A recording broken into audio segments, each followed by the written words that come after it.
Diesel के दाम में बढ़ोतरी की वजह से छत्तीसगढ़ में इन दिनों बस मालिक संकट के दौर से गुजर रहे हैं।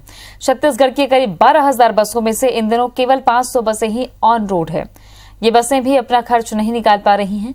कोरोना की वजह से पिछले 2 महीने से उड़ीसा, मध्य प्रदेश, तेलंगाना, उत्तर प्रदेश की बसें बंद हैं। बस मालिकों का कहना है कि पिछली बार 2018 में बसों का किराया बढ़ा था, तब से डीजल की कीमत में 25 रुपए प्रति लीटर की बढ़ोतरी हो चुकी है, लेकिन किराया 1 पैसा भी नहीं बढ़ा। ऊपर से कोरोना की वजह से सवारियां भी कम मिल रही हैं। ऐसे में बस मालिकों ने बसों के किराए में 40% बढ़ोतरी की मांग की है। बस मालिकों ने मुख्यमंत्री और परिवहन मंत्री को ज्ञापन सौंपकर जल्द से जल्द यात्री किराया बढ़ाने का अनुरोध किया। बस ऑनर्स फेडरेशन ऑफ छत्तीसगढ़ और छत्तीसगढ़ यातायात महासंघ के सदस्यों का कहना है कि इन हालात में बस चलाने के बजाय खड़ी रखना ज्यादा फायदेमंद है। आज की तारीख में एक दिन भी बस संचालित करने की स्थिति में नहीं है। जितने खर्चे बढ़ गए, हम बस संचालन की स्थिति में नहीं है। हम केवल मानवीयता और सामाजिक सद्भावना के तहत हम बस चला रहे हैं कि जनता की सेवा बाधित ना हो। सरकार को हम सहयोग कर रहे हैं। नहीं तो आप देखिए, छत्तीसगढ़ के आस पड़ोस के सभी राज्यों ने बस किराए में वृद्धि कर दी।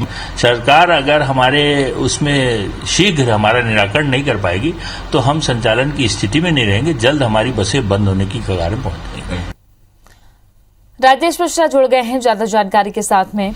राजेश, ये कोई पहली बार नहीं है जब ऐसा संकट बस मालिकों के सामने हो। चूंकि डीजल की कीमत बढ़ती जा रही है तो जाहिर तौर पर किराया बढ़ना चाहिए, लेकिन सवारियों पर बोझ न आए, ऐसी भी मंशा रहती है। बावजूद इसके क्या कोई बीच का रास्ता निकल सकता है आने वाले दिनों में, या सरकार का कोई प्रतिनिधि या सरकार से यहां से कोई प्रतिनिधि बात करने जा रहा है? देखिए, अगर हम बात करें कि आज जो बस उद्योग है, छत्तीसगढ़ का बस उद्योग है, वो बिल्कुल संकट के दौर से गुजर रहा है। उसकी वजह भी, उनका तर्क भी बिल्कुल सही है।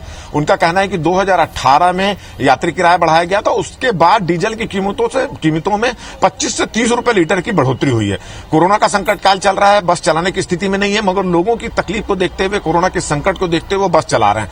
हम आपको बता दें कि 12,000 बसें हैं छत्तीसगढ़ में, उसमें से केवल 500 बस चल रही है और 1-2 दिन के अंदर वो भी बंद हो जाएगी। मुश्किल से 150 बसें ही चल पाएंगी, क्योंकि बस मालिकों का कहना है कि डीजल की कीमतें इतनी बढ़ चुकी है कि ऐसी स्थिति में बस खड़ा रहने के बाद ज्यादा फायदेमंद है, नुकसान चलाने में ज्यादा नुकसान है। तो ये स्थिति बनी हुई है। हमारे साथ बस यातायात एसोसिएशन के जो पदाधिकारी वो मौजूद हैं।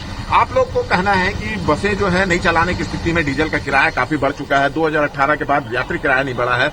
आप लोग इसको लेकर क्या प्रयास कर रहे हैं? देखिए, 2018 में जो डीजल की वृद्धि थी, वो किराया डीजल का जो रेट था वो 65 रुपए था, आज 95 रुपए हो गया है। और हमारी जो 12,000 बसों में पिछले कोरोना काल से लेके अभी तक जो गाड़ियों का संचालन हुआ, मुश्किल से 400 से 500 गाड़ियों का संचालन हुआ है। स्थिति ये हो गई है कि जितना पैसा हमारे पास आता नहीं है, क्योंकि पैसेंजर कम है, उससे ज्यादा हमारा अधिक खर्च हो जाता है।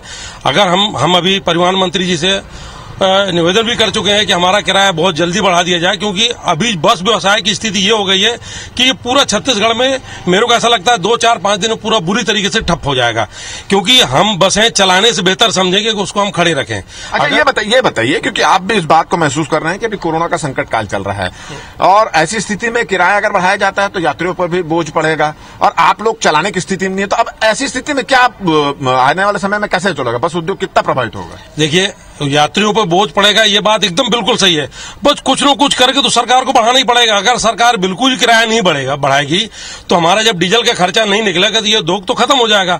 और ये देखो, तय बात है, सरकार से निवेदन करेंगे। सरकार अगर किराया बढ़ाती है तो ठीक है, अगर सरकार किराया नहीं बढ़ाती है तो हम गाड़ियों का संचालन मजबूरी में हमें बंद करना पड़ जाएगा और हम बंद कर देंगे। तो आपने सुना कि ये स्थिति है, क्योंकि बस मालिक भी इस बात को समझ रहा है बहुत अच्छे से, क्योंकि अभी संकट का समय है, कोरोना का संकट काल चल रहा है, अभी संकट दूर नहीं हुआ। ऐसी स्थिति में अगर किराया बढ़ाया जाएगा तो इस स्थिति में यात्रियों पर बोझ बढ़ेगा और यही शायद स्थिति है कि नुकसान होने के बावजूद भी छत्तीसगढ़ में अभी भी 500 बसें चल रही है। मगर इनका कहना है कि अब जो बड़े ऑपरेटर है वो तो किसी तरह से संभाल लेंगे, मगर जो छोटे ऑपरेटर हैं जिनके पास 1-2 बसें हैं, उनके सामने काफी संकट की स्थिति निर्मित हो जाएगी और उनके सामने बस खड़ा करना मजबूरी हो जाएगी। तो आने वाले दिनों में जिस तरह से आसार नजर आ रहे हैं कि अगर यात्री किराए के लेकर कोई निर्णय अगर सरकार नहीं लेगी तो छत्तीसगढ़ में जो बसें चल रही है वो भी खड़ी हो सकती हैं। जी, शुक्रिया आपका राजेश जानकारी के लिए। तो इस पर पहल करने